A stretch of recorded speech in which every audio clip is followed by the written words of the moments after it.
sadri wa yassir li amri wahlul 'uqdatam min lisani yafqahu qawli saddid lisani wahdi qalbi bihaqqi jaddina sayyidina rasulillah sallallahu alaihi wa ala alihi wa sahbihi wa sallam. Rabbi yassir wa la tu'assir wa tammim bil khair ya karim, amma ba'd.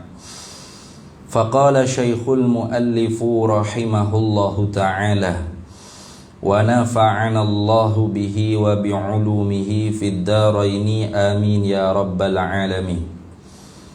Dan bermula dalil tabligh itu ialah bahawasanya jika menyembunyi mereka itu Rasul alaihimus salatu wassalam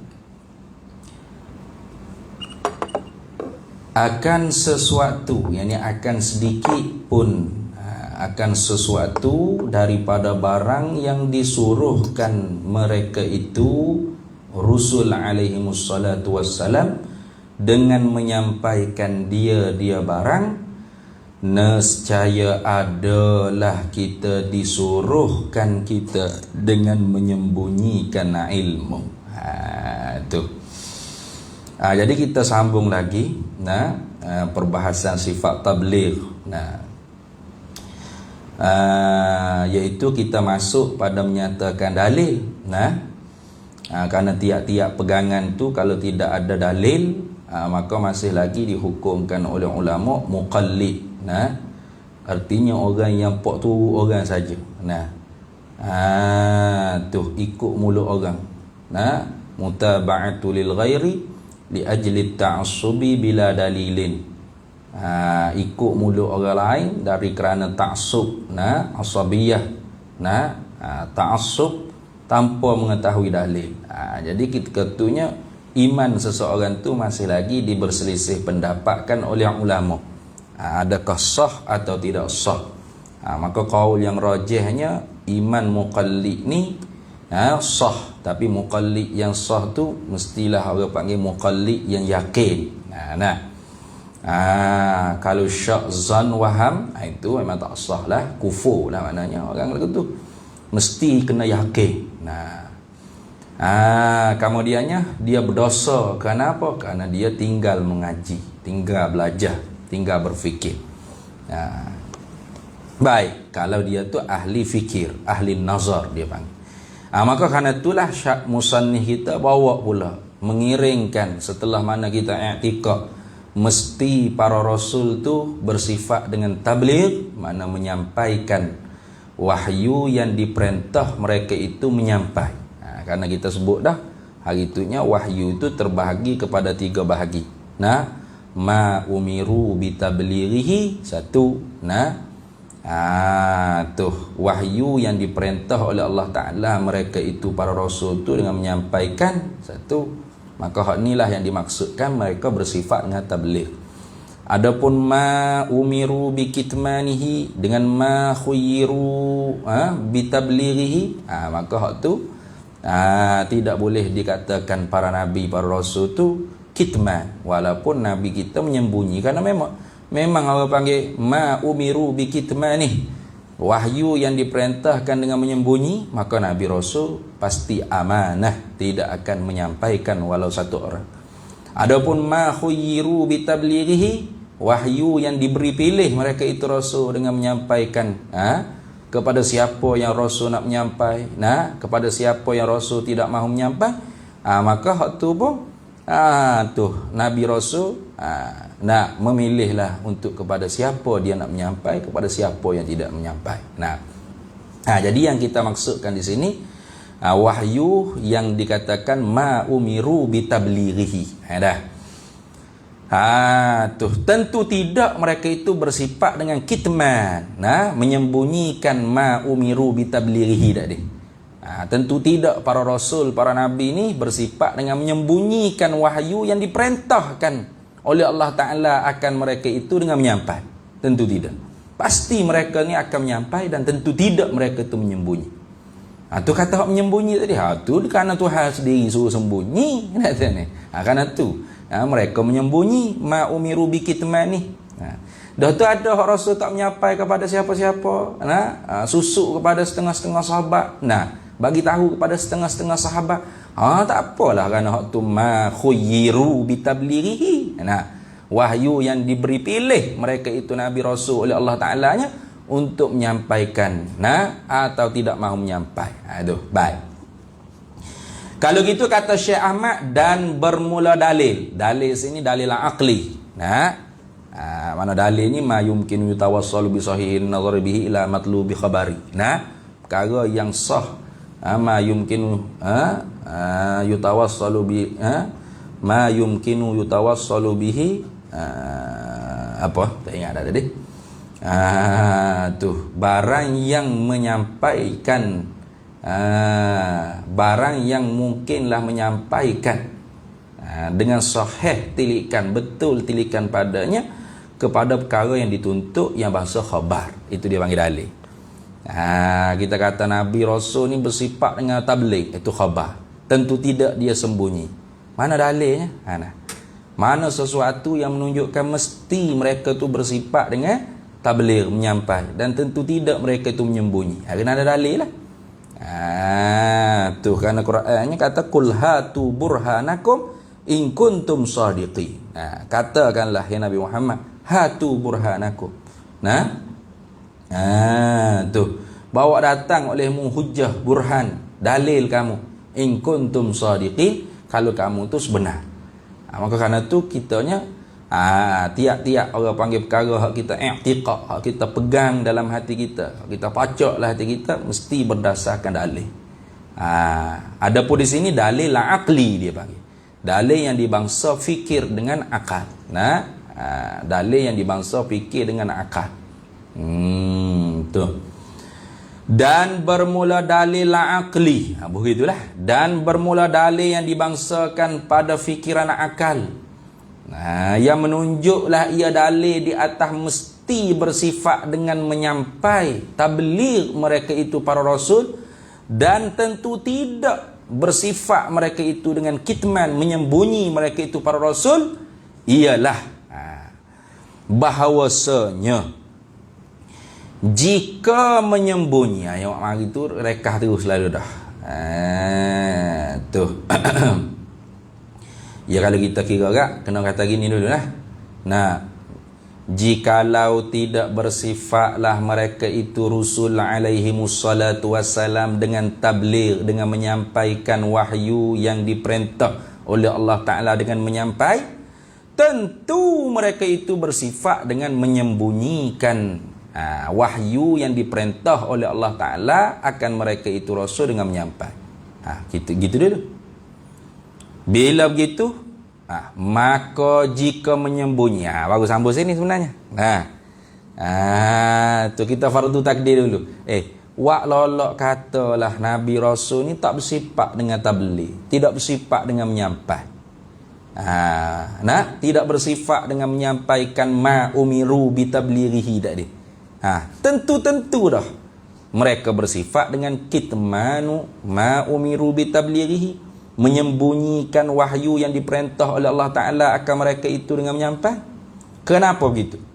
Kerana la wasitata bainahuma, kerana tidak ada benda duduk tengah di antara kedua. Kalau menyampai tentu tidak menyembunyi, kalau menyembunyi tentu tidak menyampai. Dua tu tak ada duduk tengah dah. Kerana perkara ni perkara hak disuruh menyampai. Kalau hak ma khuyyiru bitablighi, hak tu tak apa. Bolehlah Nabi nak bersifat dengan tabligh dengan kitman kerana khuyyiru. Adapun ma umiru bikitmanihi, hak tu langsung tidak boleh bersifat dengan tabligh, mesti kena bersifat dengan kitman. Pula dah. Adapun ma umiru bitablighihi, wajib Rasul bersifat dengan tabligh. Kalau tidak bersifat dengan tabligh, tentu kitman. Gitu dulu. Tentu menyembunyi.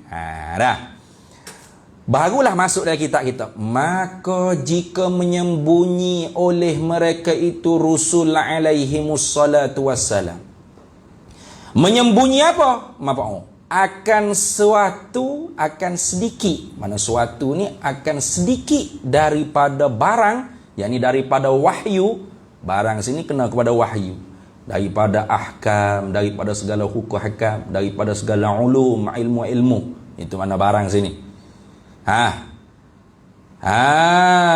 Maka jika menyembunyi oleh mereka itu Rasul alaihimus salatu wassalam akan suatu, akan sedikit daripada barang, daripada wahyu. Wahyu mana? Barang mana? Wahyu mana? Sifat bagi wahyu yang disuruhkan oleh Allah Ta'ala, maknanya siapa yang menyuruh? Allah Ta'ala tu yang disuruhkan mereka itu Rasul alaihimus salatu wassalam oleh Allah Ta'ala, maknanya disuruh takluk pada kata disuruh dengan menyampaikan dia barang, dia wahyu, dia ulum, dia ahkam. Jawab bagi jika tadinya nescaya, mestilah, nescaya adalah, yang ini nescaya mestilah kita disuruhkan kita dengan menyembunyikan ilmu juga. Ada juga tu jatuh kita.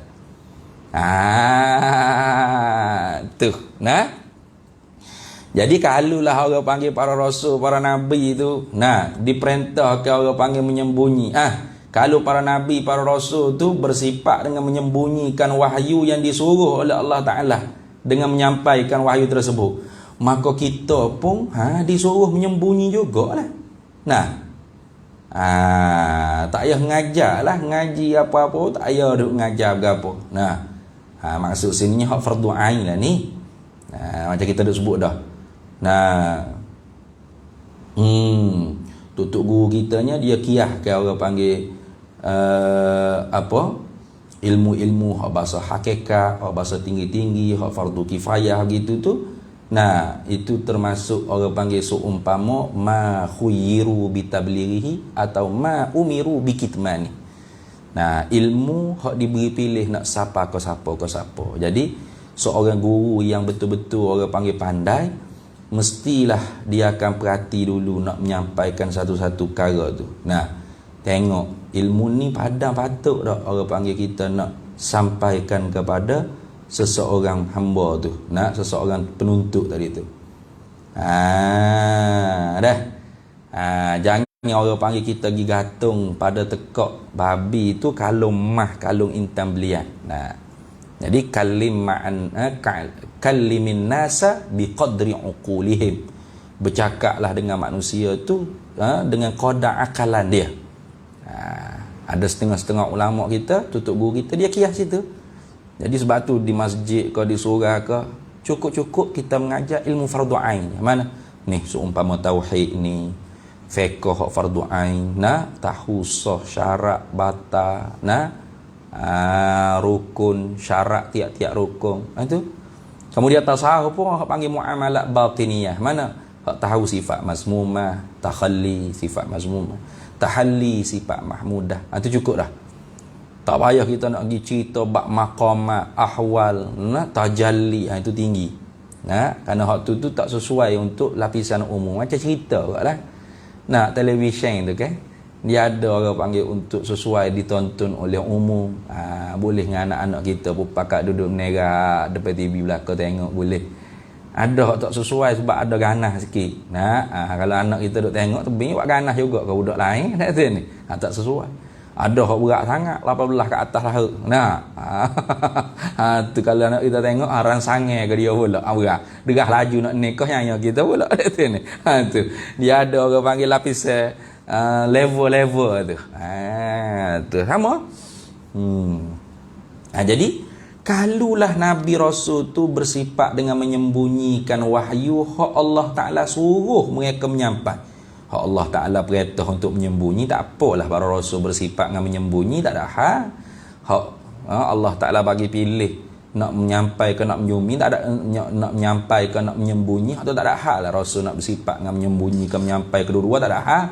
Hak ni tak, hak Allah Ta'ala suruh Rasul tu menyampaikan. Tiba-tibanya kita kata dah Rasul ni menyembunyi.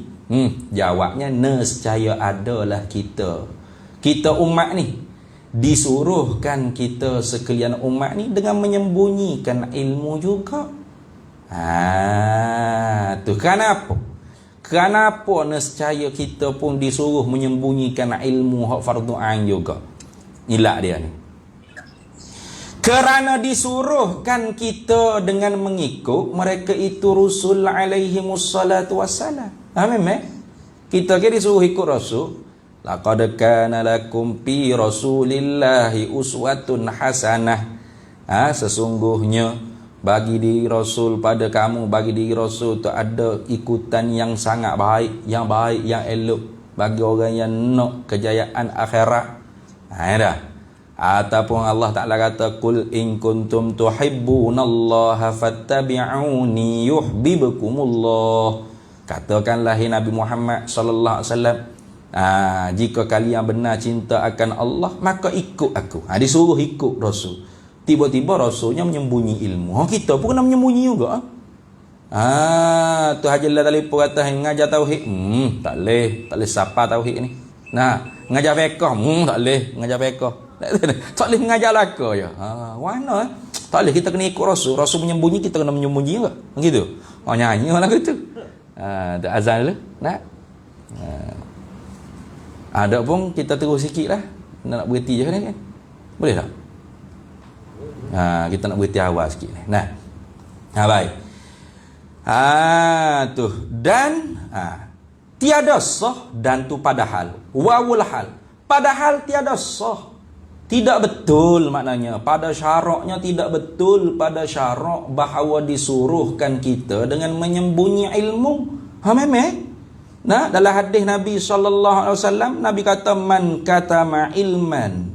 Barang siapa yang menyembunyilah ia man tu akan ilmu.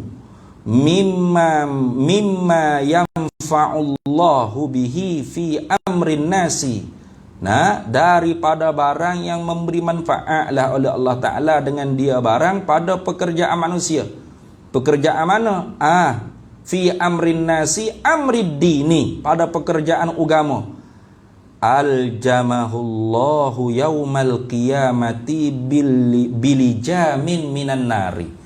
Allah Ta'ala akan iljam ni maknanya Allah Ta'ala akan ikat kekang, tali kekang. Mana lijam ni makna tali kekang, macam kuda tu kan.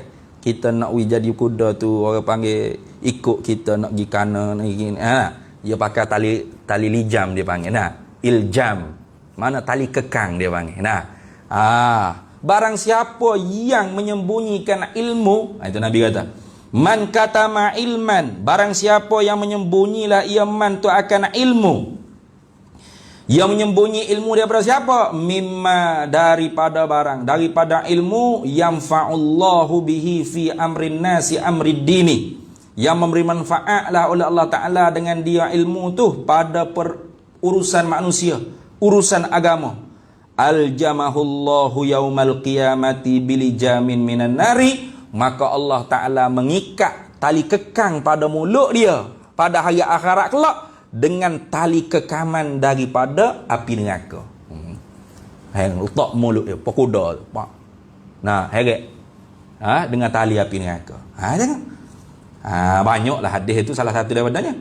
Tu sebab dia kata padahal wawul, dan tu mana wawul hal. Padahal tiada sah, yakni tidak betul pada syarak bahawa disuruhkan kita dengan menyembunyikan ilmu. Kerana sabitlah hadis lain pun banyak lagi. Kenapa tidak sah? Ilak pada kata tidak sah. Kerana orang yang menyembunyi ilmu itu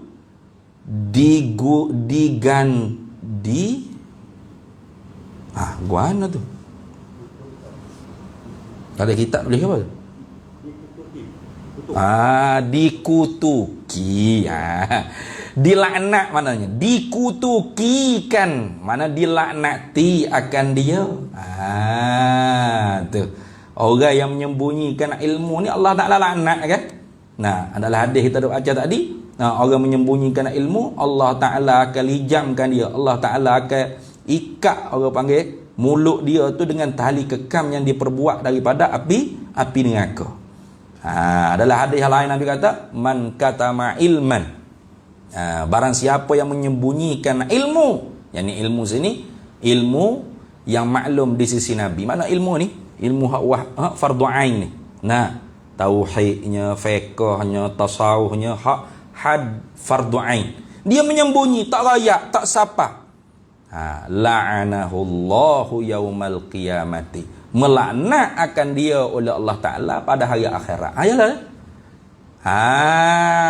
Tu. Takkan kita tu syarak suruh kita menyampai. Syarak tegah kita menyembunyi ilmu. Tiba-tiba rasulnya menyembunyi. Kita disuruh ikut rasul. Lepas tu, hak mana so kita kena buat ni? Menyembunyi kau nak menyampai tak itu ni? Artinya tak betul lah Nabi Rasul itu bersifat dengan menyembunyikan ilmu wahyu barang yang diperintah oleh Allah Ta'ala dengan menyampai. Tak betul. Kalau gitu maka sabitlah, yakinlah, kejaplah dalam hati kita bagi mereka itu Rasul alaihimussalatu wassalam, tabligh yang bersifat dengan menyampai. Tabligh ay tablighu ma umiru bi tablighihi. Begitu. Ya hazah lah tu ada ni. Kita kena takdir sendirilah. Maka yakinlah hati kita mesti bagi para Rasul alaihimussalatu wassalam bersifat dengan tabligh, menyampai ini tablighu ma umiru bi tablighihi. Menyampaikan wahyu, ilmu, hukum hakam yang diperintah oleh Allah Ta'ala akan mereka itu dengan menyampai. Dan apabila sabitlah ia Rasul dengan sifat tabligh, dengan menyampaikan ma umiru bi tabligh, mustahillah dengan mana istihalah lah, dengan mana tentu tidaklah menyembunyikan, mana kitmanu ma umiru bi tablighihi. Tentu tidak para nabi, para rasul tu bersifat dengan menyembunyikan wahyu yang diperintah oleh Allah Ta'ala akan mereka itu rasul dengan menyampaikan. Tentu tidak. Tu kalau tidak jadi tadi tak nakut ya, tak nakut apa? Bertembung. Kalau Rasul tak bersifat dengan tablighu ma umiru bi tablighihi, nescaya bersifat dengan kitmanu ma umiru bi tablighihi. Kalau Rasul bersifat dengan kitmanu ma umiru bi tablighihi, maka kita ni disuruh mengikut Rasul, yakni menyembunyikan ilmu. Sedangkan tidak betul pada syaraknya Allah Ta'ala tegah. Dilaknat. Bagai-bagai janji yang buruk lagi. Iljamahullahu yaumal qiyamati bilijamin minan nari. Allah Ta'ala ikat tali kekang di mulut orang yang menyembunyikan ilmu dengan tali kekang api-api neraka. La'anahullahu yaumal qiyamati, dikutuki, dilaknat oleh Allah Ta'ala pada hari akhirat kelak. Tengok. Hak mana sah ni? Suruh ikut Rasul. Rasul kita fardu takdir. Dia bersifat menyembunyi. Lepas tu syaraknya marah kita menyembunyi. Hak mana sah jadi? Pening tak nakut. Bila tak nakut gitu mustahil. Ad-diddani la yajtami'ani. Dua perkara yang saling berlawanan itu tak boleh berhimpun sekali. Maka kerana tu mestilah para rasul tu bersifat dengan tablighu ma umiru bi tablighihi, dan tentu tidak mereka itu bersifat dengan kitmanu ma umiru bi tablighihi. Habis. Kemudian kita akan sambung pula insya-Allahnya keempat, fatanah. Tu baca fatanah insya-Allah. Jadi malam ni kita baca, kita awal sikit sudah sebab ambonya kena pergi ke Gombak pula. Pak saudara ambo baru meninggal dengan hari tadi, pukul 1. Ambonya lama tak berjumpa dengan dia. Jadi ingat ke abah saya telefonnya, ingat ke dia sakit, jatuh sakit stroke. Rupa jatuh sakitnya 2-3 hari dah. 2 hari mari dulu jatuh rebah. Pas ke hospital tidur dia lah, kan tak buat nak masuk oksigen kan. Jadi pagi ni buat balik ke rumah, saya siapa-siapa pukul 1 lebih dia meninggal dah. Tak ada apa-apa lah. Jadi duduk kaluk pergi bala polis berapa saat dia balik pun kaluk mengajar budak pukul berapa dah, 9:30 mengajar budak dia. Lewat dah. Jadi kok mana pun mari juga, biarlah sikit pun kita baca sikit biar bergerak juga kita tu. Berapa tahun dah ni. Tak hotel lagi. Tu insya-Allah kita sambung pula. Wallahu a'lam wa ilmuhu atam yu'til hikmata man yasha wa man yu'tal hikmata faqad utiya khairan katsira wa ma yadhakkaru illa ulul albab. Bismillahirrahmanirrahim. Allahumma inna nas'aluka min khairi ajilihi wa ajilihi ma 'alimtu minhu wa ma lam na'lam. Wa nas'aluka al-jannata wa ma yuqarribu ilaiha min qawlin wa 'amalin wa niyyatin wa i'tiqad wa na'udzu bika minan nar. Wa ma yuqarribu ilaiha min qawlin wa 'amalin wa niyyatin wa i'tiqad wa nas'aluka min khairi ma salaka 'abduka rasulika nabiyyuka Muhammadin sallallahu alaihi wasallam. Allahumma faqihna 'ilma syari'ati wal ma'rifati wat tariqati wal haqiqah wasta'malna biha bihaqqi sayyidina Muhammadin sallallahu alaihi wasallam. Rabbi fanfa'na bi barakatihim wahdinal husna bi hurmatihim wa amitna fi tariqatihim wa mu'afatin minal fitani wa sallallahu sallam ala sayyidina Muhammad walhamdulillahi rabbil alamin.